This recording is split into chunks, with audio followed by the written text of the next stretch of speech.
Queridos irmãos, irmãs, telespectadores e amigos do Ideal Espírita, que a paz e o amor do nosso Senhor Jesus Cristo nos envolva nessa noite.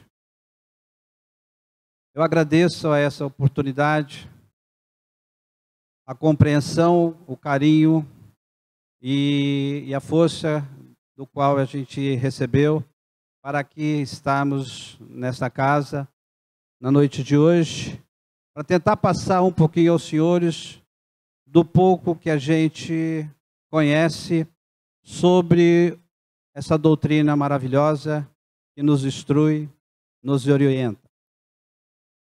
Gostaria também de participar aos senhores de que eu não sou um palestrante, na realidade eu sou um contador de histórias.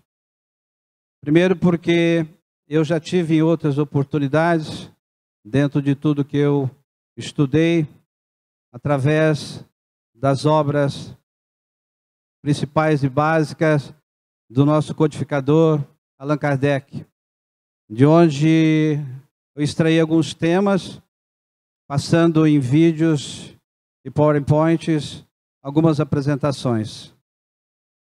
Porém, me dediquei a palestras motivacionais, onde eu descobri outros ideais, outras fontes de energias e outras necessidades. E com isso, me levou a um consenso em buscar esse título, do qual já foi proferido pelo meu amigo.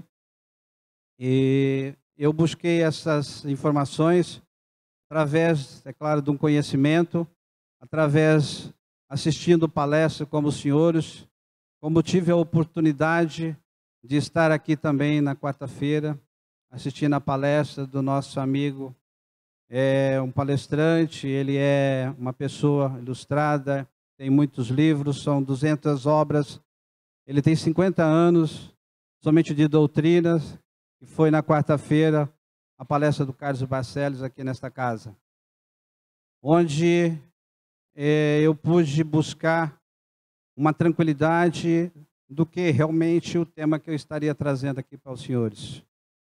Porque ele, com toda humildade, nos falou de um propósito do qual, até mesmo pelo Chico Xavier, das cobranças da espiritualidade sobre o que nós teríamos que fazer. E a gente realmente recebeu esse alerta, porque o Chico era sempre lembrado pelos seus mentores de que ele tinha que fazer a caridade. Devido a isso, Chico sempre estava em evidência. E com essas evidências, automaticamente, Chico sempre estava no meio das pessoas. E aí, isto que me levou a ter esse conceito de estar fazendo a caridade, porque sabemos que fora da caridade não há salvação. Exemplo atípicos de que a gente tem que estar sempre envolvido com as pessoas para que a gente possa realmente estar entendendo da espiritualidade, o que eles realmente nos colocam e o que eles querem e o que eles mostram para nós. Na minha vida tudo começou quando eu ainda, como vendedor, que eu ainda sou, fazendo as minhas viagens, as peregrinações, e a gente como vendedor, a gente viaja de cidade a cidade.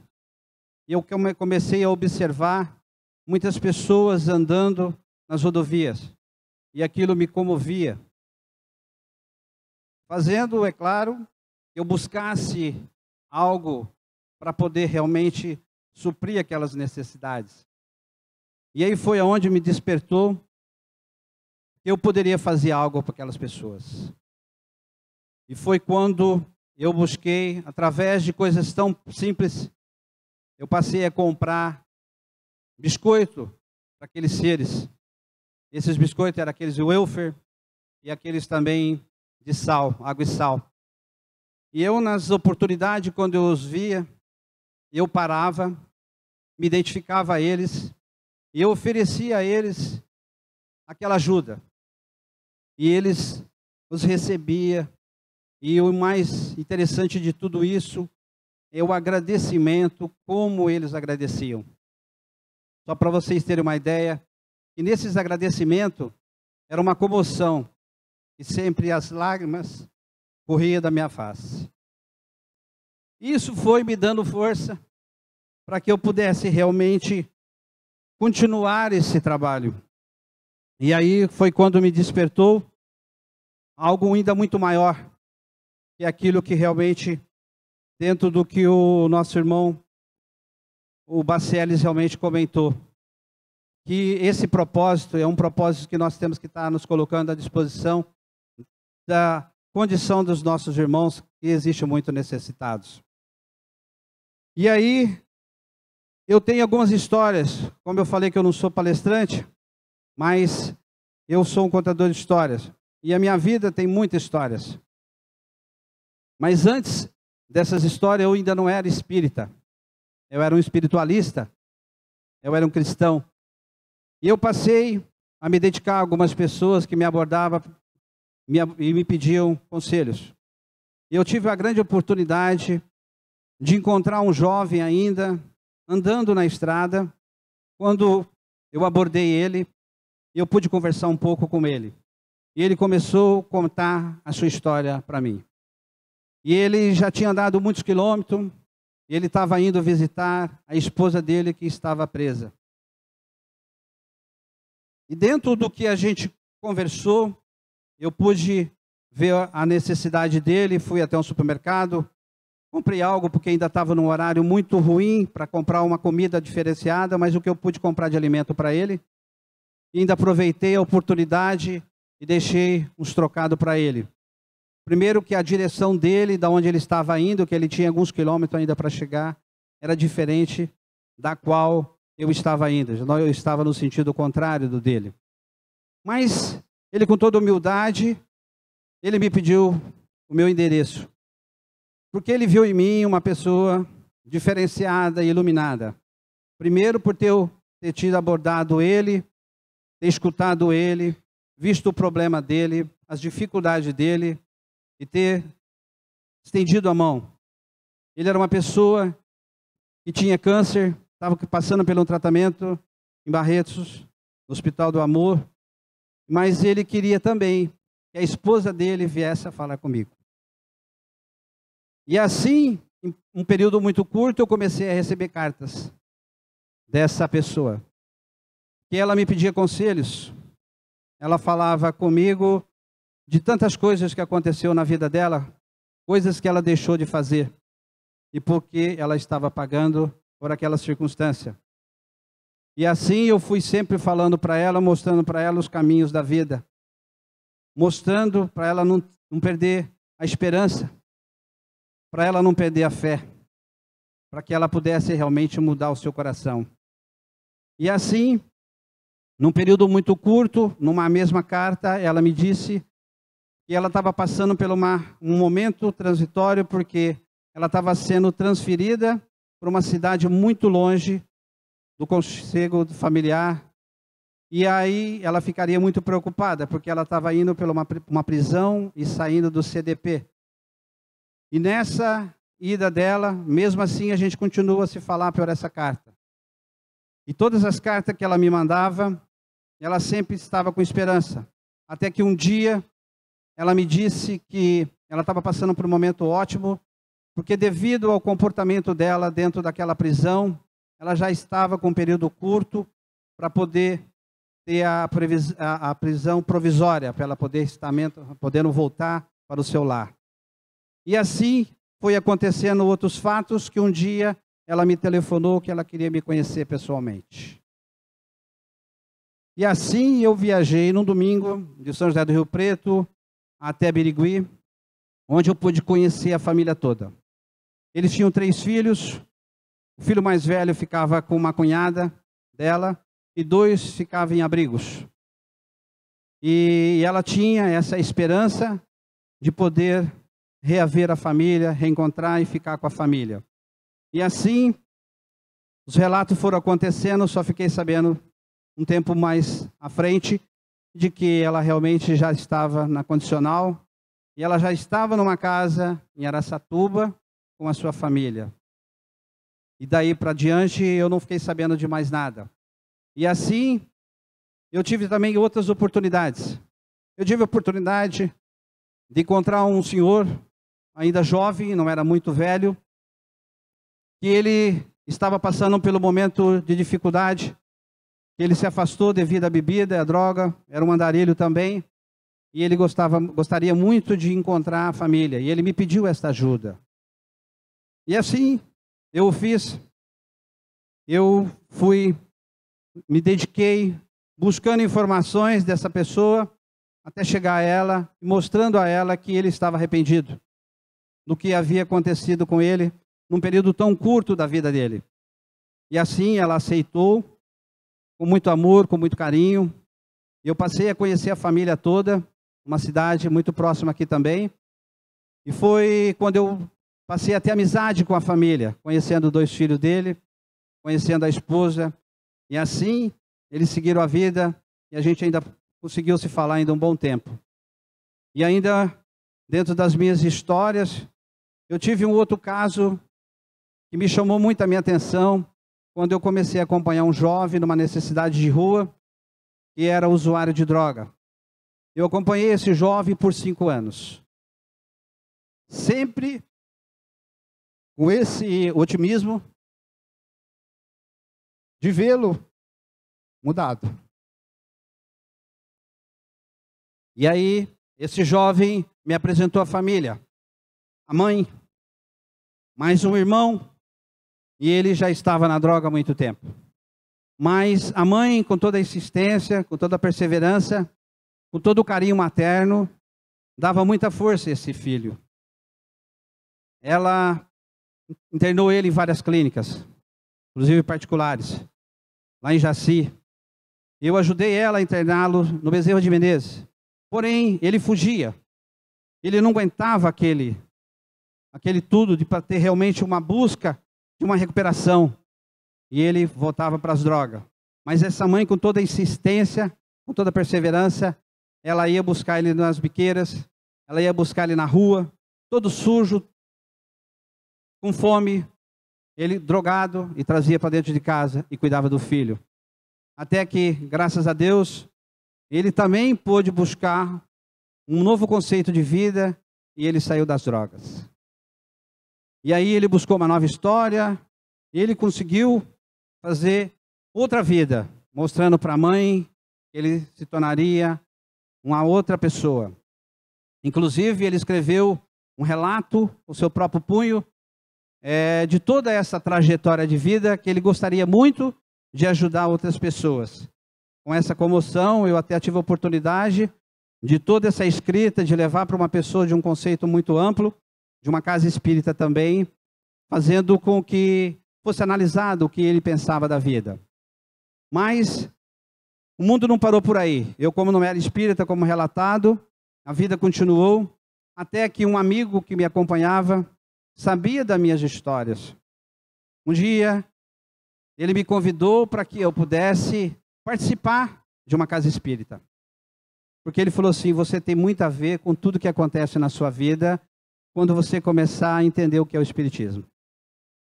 E isso me fez buscar uma força muito grande para chegar até essa casa, onde eu tive a oportunidade de ali desenvolver vários trabalhos. Aprendi muito com a codificação, o livro dos Espíritos, o Evangelho segundo o Espiritismo. E assim passei a me dedicar por essa casa, em todas as frentes de trabalho. Eu era passista, depois de passista eu passei a participar também de buscar ajudas de alimentos para as crianças que estavam fazendo a evangelização na casa. Ajudava na manutenção da casa, nos brechós.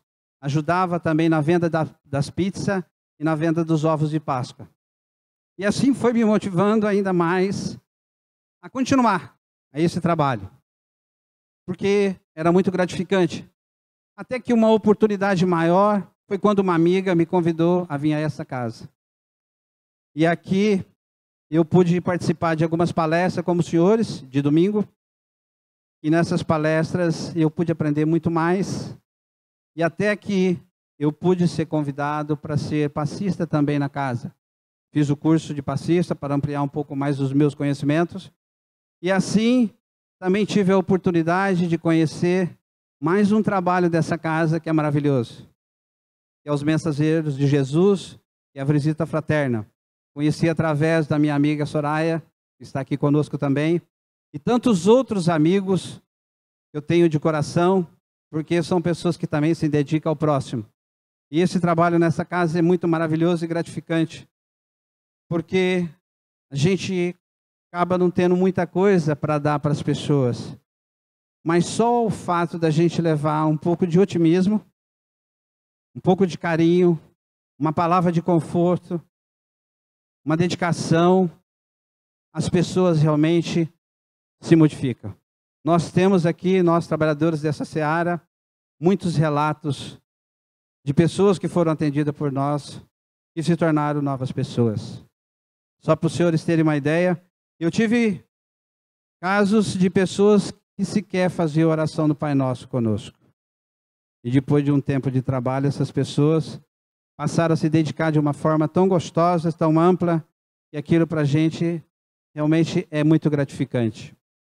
E assim, me desdobrando, é claro, para poder cada dia ampliar mais os meus conceitos dessa vida, eu ainda tive a oportunidade de fazer parte de um trabalho aqui no Hospital Psiquiátrico em São José do Rio Preto, onde lá tem criaturas que passam por todo tipo de dificuldade.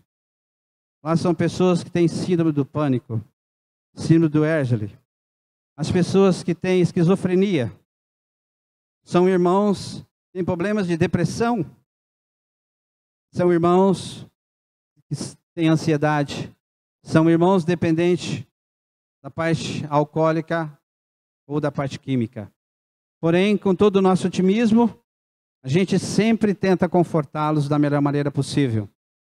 E dentre esses trabalhos, com todo o amor e carinho que nós nos desdobramos a esses nossos irmãos, relatado a nós pela dirigente deste hospital, de que com todas essas preces e todo o amor que a gente se dispõe a esses nossos irmãos, os obsessores de tamanha envergadura que acompanham eles, desde quando eles encarnaram nesse mundo, passam a ter um outro comportamento e aceitam, inclusive, aos outros irmãos da espiritualidade amiga que vêm em busca dele para poder levá-lo ao tratamento. E ainda, nesse mesmo relato, a gente tem consciência de que também as pessoas que se encontram nesse hospital, elas se modificam, elas também buscam uma outra filosofia de vida. Muitas curas são relatadas nesse ambiente. Porém, nós sabemos que também pelas informações dos espíritos de outras envergaduras, o que a gente faz ainda é muito pouco. Porque muitos desses irmãos não conseguirão sair das suas dificuldades nessa encarnação. Eles, com certeza, um pouquinho desse joio, esse trigo, que eles automaticamente vão relatando e tirando das suas vidas, eles vão melhorando, mas não nessa vida, em vidas futuras, em novas encarnações. E ainda, por sua vez, tudo que a gente faz lá naquele hospital, a gente ainda tem o reconhecimento de encontrar algumas dessas pessoas que, ao sair dessas dificuldades, relatam a gente de que eles aprenderam muito e que eles se tornaram novas pessoas. E ainda eu posso partilhar aos senhores que eu ainda faço visita aos asilos e dou palestras motivacionais também em clínicas de dependente químico. E assim, eu aproveito esse momento para contar uma história também de uma reencarnação do mundo espiritual, quando dois espíritos estavam no processo da reencarnação e foi passado para eles que eles tinham que estar nessa encarnação, passando, é claro, a maior parte da vida deles dentro de um hospital psiquiátrico. Porém, nesse processo de reencarnação, um deles disse aos espíritos maiores que ele não estava preparado para essa reencarnação. E aí, quando o outro veio para cá, teve a oportunidade de reencarnar numa família com poder aquisitivo um pouco melhor, onde ele pôde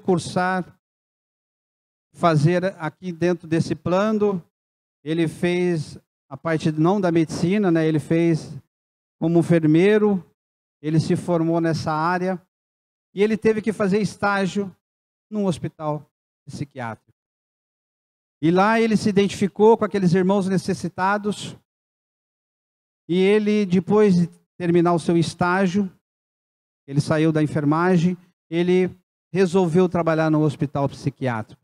E lá ele trabalhou com muito afinco, com muito amor, com muito carinho. Ele se dedicou muito àquelas pessoas. Trabalhou até uma idade, não era tão velho, mas ele se desencarnou. E quando ele retornou à pátria espiritual, chegando lá, ele foi recebido com muito amor e carinho por ele ter conseguido vencer o desafio e o seu propósito de vida encarnado. E aí o outro irmão, participando daquela circunstância, disse: se eu soubesse que era para ficar somente dentro de um hospital psiquiátrico, eu teria voltado, teria feito essa encarnação.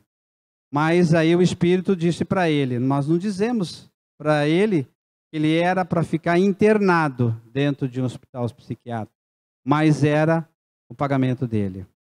Então, através dessas histórias, sabemos que o Cristo disse para nós que nesse mundo tereis aflição, mas eu venci o mundo.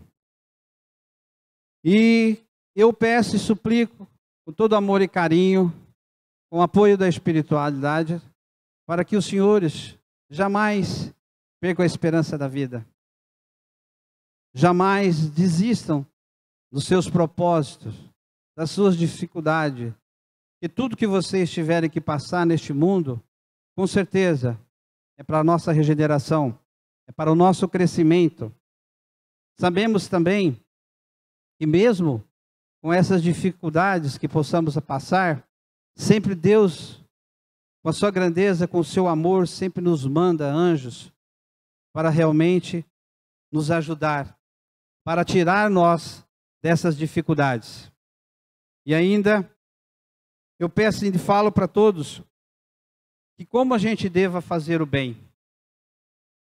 Porque, mesmo como o Bacelli disse, que esse bem que nos faz é muito maior do que a gente imagina.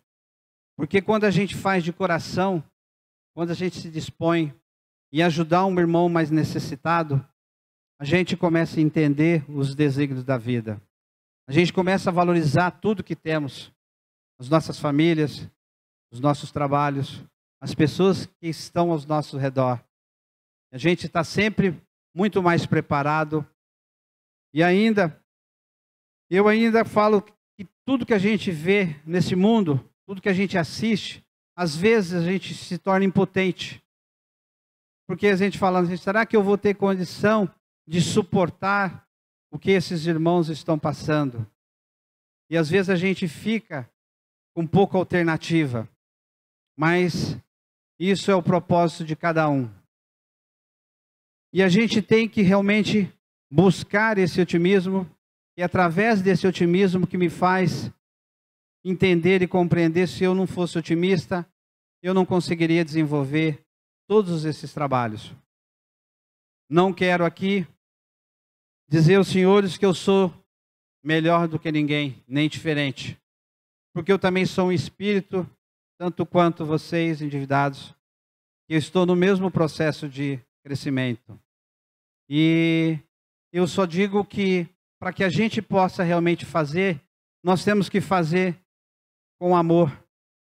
Porque quando a gente faz com esse amor, quando a gente se dedica à pessoa, a gente, além de receber, a gente vê o quanto que as pessoas crescem, espiritualmente falando. Então, eu tenho muito a dizer aos senhores o seguinte: se a gente tem que fazer, a gente amem, que a gente ame e que a gente ame.